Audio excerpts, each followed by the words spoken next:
Hello friends, welcome to Ramnath கூரக்கடை kitchen.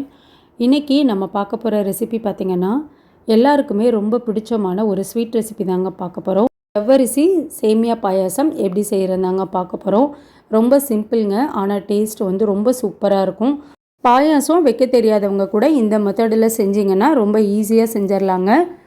வாங்க இந்த ருசியான சேமியா ஜவ்வரிசி பாயாசம் எப்படி செய்கிறதுன்னு நம்ம வீடியோக்குள்ளே போய் பார்க்கலாம்.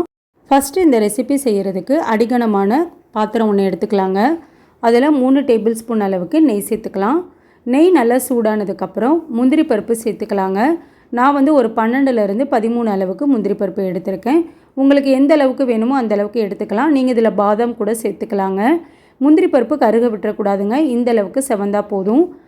உலர் திராட்சை வந்து 10 அளவுக்கு எடுத்திருக்கேங்க. திராட்சையும் கருக விட்டுறாமல் நல்லா உப்பி வந்துடணுங்க இந்த அளவுக்கு. இப்போ இதை எடுத்து தனியாக ஒரு பிளேட்டில் நம்ம மாற்றிக்கலாம். இப்போ வந்து திராட்சையும் முந்திரியும் வறுத்த இதே கடாயிலேயே சேமியா வந்து வறுத்து எடுத்துக்கலாங்க. 3/4 கப் அளவுக்கு சேமியா வந்து நான் எடுத்திருக்கேங்க. சேமியாவை நெய்யில் நல்லா வறுத்துக்கலாங்க. அப்போ தான் பாயாசம் நல்லா வாசனையாகவும் இருக்குங்க, டேஸ்ட்டும் நல்லாயிருக்கும்.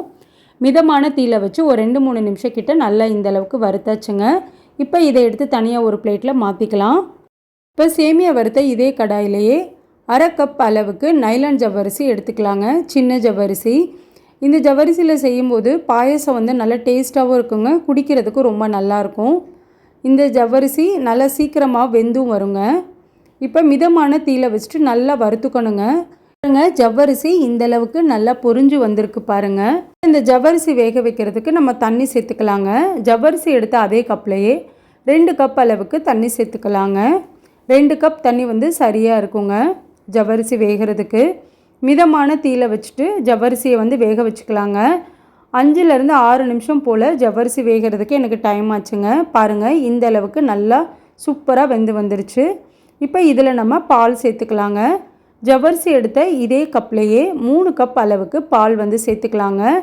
காய்ச்சின பால் காய்ச்சாத பால் எதுனாலும் சேர்த்துக்கலாங்க. ஏன்னா நம்ம பாலை வந்து ஒரு கொதி விட்டு தான் மற்ற பொருள் எல்லாம் சேர்க்க போகிறோம்.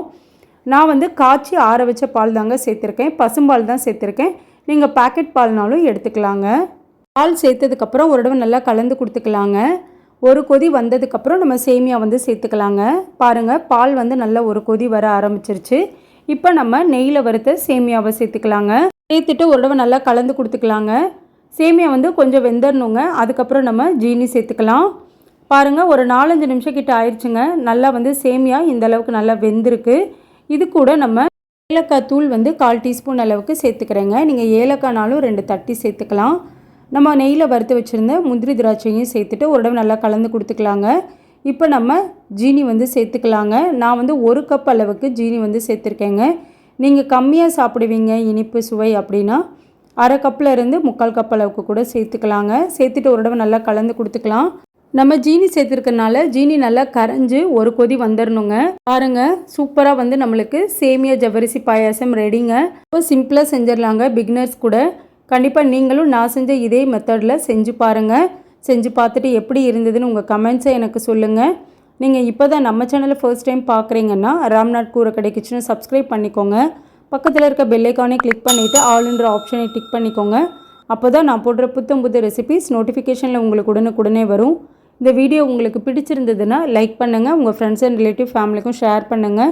இனி நான் வேறு ஒரு இன்ட்ரெஸ்டிங்கான ரெசிப்பியில் உங்களை பார்க்குறேங்க. தேங்க்ஸ் ஃபார் வாட்சிங்.